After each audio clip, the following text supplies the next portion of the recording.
Hello and welcome to the Fishing Guide Podcast. I'm your host, Brad Wiegmann. I tell you what, Jeremy Risley is here with Arkansas Game and Fish. He was talking a little bit ago. He was talking about the lunker program that they got going, which is pretty cool. You can watch that show by itself, and if you do catch a great big one, you're going to have to get in contact with them. But let's talk small. Instead of talking big, let's talk small. Let's talk about the smallmouth bass. You were telling me just a little bit about it. It's pretty exciting for people that fish streams and rivers. Yeah. We're truly blessed in Arkansas. We have a variety of fishing, whether you want largemouth or you want to have that experience of Ozark stream catching smallmouth bass. So, we're truly blessed. And we're going to talk about something I don't think anglers truly understand. And we're learning every day about it. But, many of the anglers in the state, they think of these Ozark streams and the smallmouth bass in there, but we're learning that there's some very unique smallmouth-like species in the state as well. Wow. And what do you call like a subcategory? Yeah, so we actually have another species that's we call it smallmouth like because it looks very similar to smallmouth bass, and it's called the neosho bass. Wow. So the smallmouth bass, what we're finding is the smallmouth bass are being found in the White River drainage. So around here, Beaver Lake, Kings River. I grew up fishing Crooked Creek, so Creek's full of them. Buffalo, any of those Ozark streams that you think of, you're most likely going to be fishing for smallmouth bass. Now, if you're in the Arkansas River drainage, that say the Illinois River, the Elk River, the Mulberry, the Illinois River, Big Piney, most likely you're going to catch a neosho bass, and it looks just like a smallmouth bass. Really? But they don't get as big and they don't live as long. So a 14-inch neosho bass would be like you going to the Great Lakes and catching a 6-pound smallmouth. Wow. They're gigantic and they only lived about 6 years old, whereas a smallmouth bass in a stream, 9-10 years old. Right. So, because there's different species in there, is there a way for people to tell the difference? That's a very good question. So we actually teamed up with researchers of U of A, and the Douglas Lab at U of A. Okay. And we're working. They're finalizing this month a statewide smallmouth bass genetics project. So we had a former biologist before he left to go home and work in his home state where he was born. He collected smallmouth bass from all over the state. So we actually got 1,500 genetic samples from streams and reservoirs all over Arkansas. And that's going to give us an idea of what is the genetic makeup of these smallmouth-like fish in the state.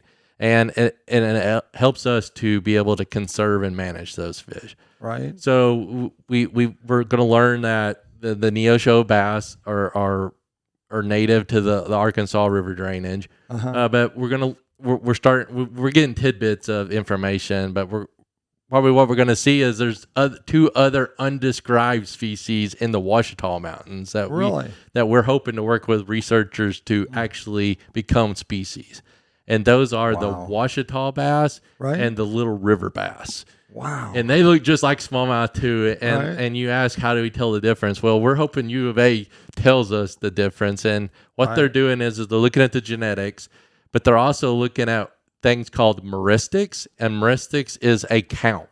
So they're counting scales, counting spines, counting stuff on the fish that you can use to identify physical attributes. Or morphometrics. And morphometrics is some kind of measurement. So like the length of it, or a common one that is most likely going to be used between neosho and a smallmouth is the distance between their jaw and their eye. So a neosho bass tends to have a longer snout.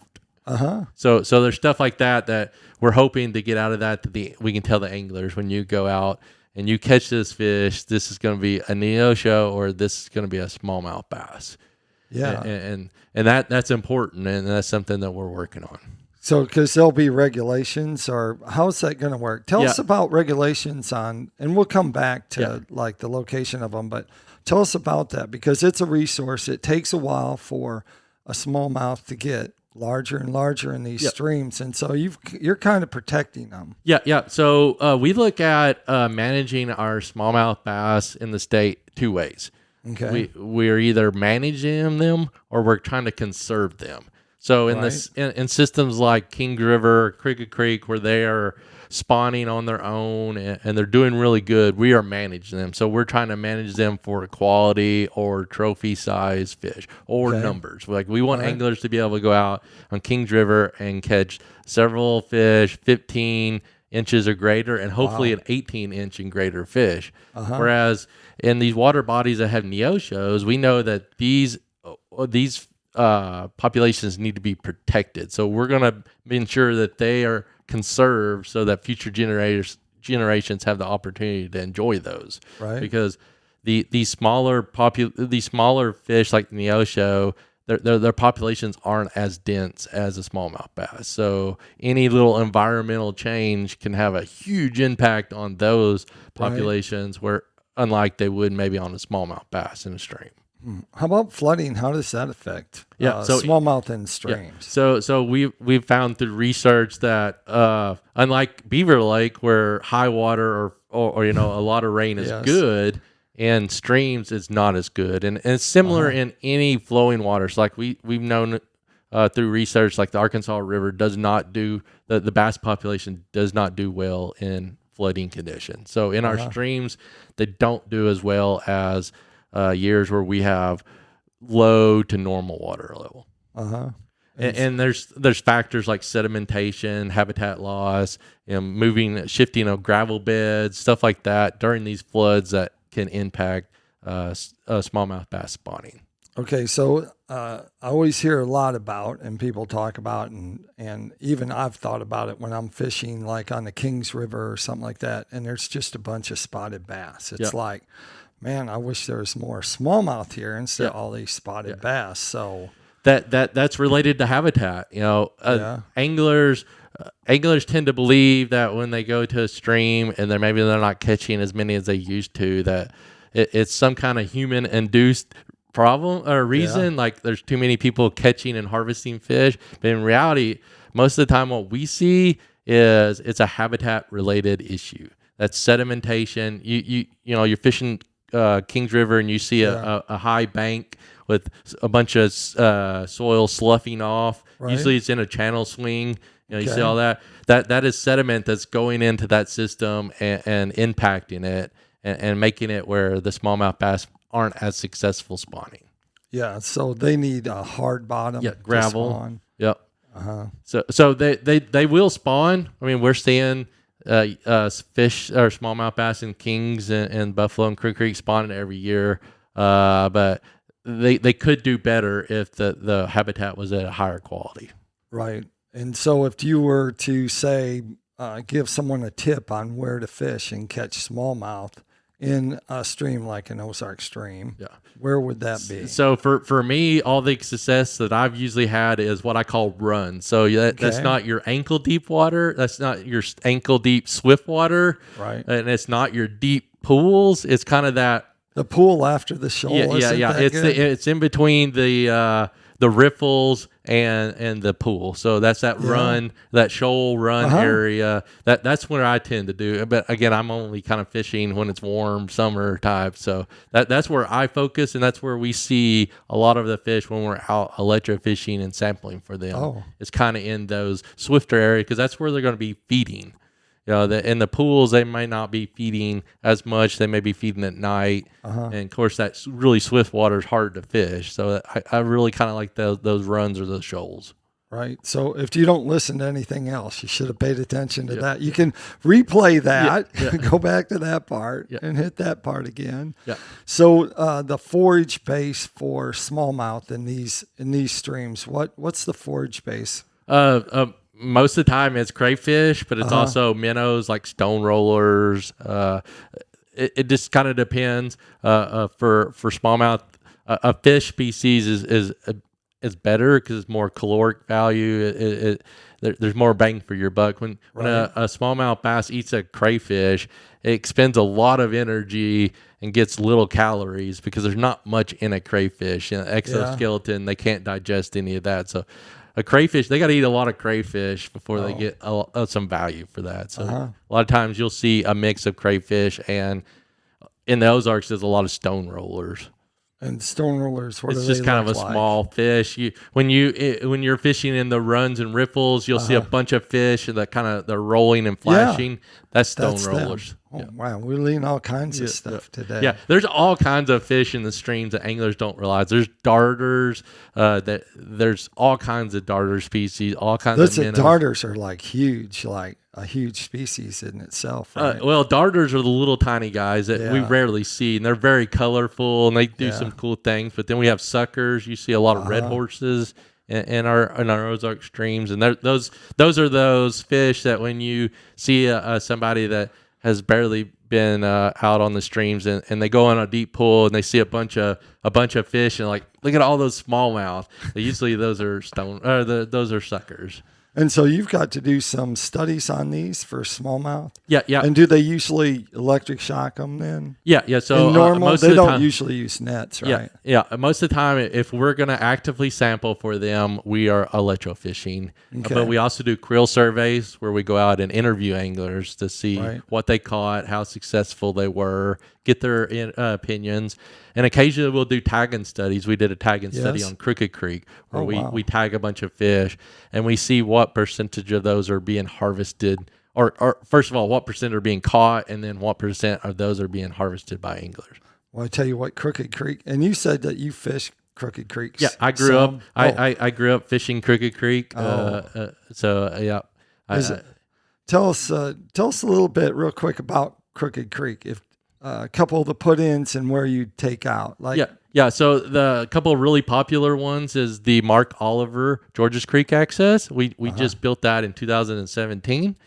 So it's a really good access. And does it have a facility nearby it? Right. Yeah. So if you put in there, you float down to the Yeovil or the Kelly Slab, and at the Kelly Slab is we have our Fred Berry Education Center. Yeah. Lucky kids get to go out there, right? So that's a good float. That's about a 6 mile float. So that's a pretty good day float. And then if you want to put it into Kelly Slab, you can float down to Yeovil, and that's a half a day float. Right. So those are two good. And if you want to fish a longer stretch, then we have from Pyatt to Snow and Snow to Georges Creek. Yeah, me and my wife, we have fished. We've gone down that several times. I should say numerous times. We have floated the short one, and then we've done the whole stretch that's inside there. And so, except for in the summer, there's not much traffic. I mean, in the peak of summer when the school's out. Yeah. And so, what do you think about, and we're going to pick your brain because you're here. What do you think about, streams are so much different compared to fishing in a reservoir. So on Beaver Lake, you're fishing, someone goes by you, 3 minutes later, waves are gone, and then you're fishing. But what happens in a stream? Because you did your studies, you know how spooky they are. What happens in a stream when, a whole bunch of floaters come through? Yeah. We don't know like exactly what they do, but we can surmise that there's two things that may happen. So in the early times when we started seeing more and more floaters, I suspect that the fish became kind of spooky. They would dart and hide. But I suspect over time that it's just like in the lake, they kind of get used to the thing, people coming over, and they become less spooky. But we do realize that there could be some influence of floaters, but we still see the anglers are very successful. So we know that they aren't just shutting them down. The fish aren't stopped biting because people are floating through. Well, we got done with all that stuff. Tell us what lure. We don't care about that. All that. We want to know what lures you're fishing while you're going there on Crooked Creek or others. Are you going to change? Are you going to change and use smaller ones when you come up here to the Illinois?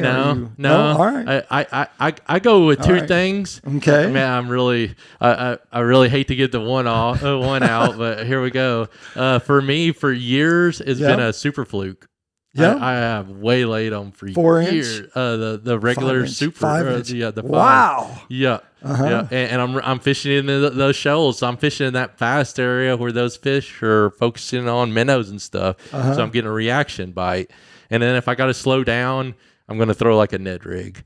Okay. But for years it was a hula grub. Like for years, I'm dating myself now, but for years we would throw a hula grub. Right. But if I'm gonna fish slow now, it's gonna be a Ned rig, something on the bottom, a jig, or maybe even a shaky head. But I'm gonna have the fluke on most of the time. Wow. And throw it most of the day. Yep. Black buzzbaits up in these streams can also be and a jitterbug. Extremely exciting. Yep. Like the topwater fishing is like I say, we're pretty fortunate because our water clarity is so good. Yep. Do we have any influences on water clarity that are things we need to watch out for as anglers, and maybe we should help out, a stream restoration or something? Yeah, we encourage anglers to let us know if they see large stretches of stream bank sloughing. Okay. Again, the number one issue in our streams is sedimentation. That is the issue that we hope to one day, if money was no issue, that would be where we would put all our money, is because not only does sedimentation impact streams, it eventually impacts Beaver Lake and our reservoirs as well. So number one issue that we see across the board in a watershed like the Beaver Lake watershed is sedimentation. Yeah, and we're fortunate enough that Becky Roark with Beaver Lake Water Alliance, I believe that's correct, they are doing some projects to help out, so you can check them out too. But that takes us to tackle time. We heard what he's using, and so I'm going to tell you, if you're fishing with PICO lures, go get the Brad jig head. Yeah, Brad, B-R-A-D, like my name. That's what it was named after, because we're both bald. Yeah. Jig head's bald. Nice. I'm bald. So it looked like me. That's what Mitch said. And so take that, and then you take like half of like a cream lure stick bait, and you put it on there. And you can use both ends. It doesn't matter. So you get two, and usually in streams you're catching a lot of fish. So it's good that you don't, dispose of your plastics in the water. Make sure you keep them and store them, and also your fishing line. But you can use those, and you will catch them all day long doing that. Or you can also use the popper, the PICO pop, which is a very traditional topwater, and that would work really good. And you could use crankbait too. So there's lots of things inside there, but check them out at picolures.com. Also, B&M poles. I tell you what, Larry down at Southtown Sporting Goods said that his favorite rod, if he was to go fishing, he always tells everyone that they'd use the B&M. It's the Godwin crappie cast rod, and he says it's what he says that a lot of people are buying, and they're using that stream fishing, but it works great for crappie fishing. That's probably the most, like, if you're going to go fishing, that rod, you could go fishing in a stream, or you can go bass fishing, or you could go crappie fishing. You could do anything with it. So check them out at bnmpole.com. If they want to find out more about stream fishing, and also importantly, what the regulations are where you're fishing for smallmouth, where would they go? Yep. So they can go to our website, agfc.com, and they can find all that. All they could do is search for black bass or smallmouth bass, and it'll our webpage will come up. And I encourage you to keep watching, because these fish I mentioned, the smallmouth bass, which is common, the Neosho bass, the Little River, and the Ouachita, if we can get all four of those recognized, nowhere else in the world can you catch those four species within one border except for in Arkansas. Wow. We're truly excited about the potential of that. All right, sounds great. Always I have to say, always end the show with, make sure you keep your hook sharp and your lures in the water.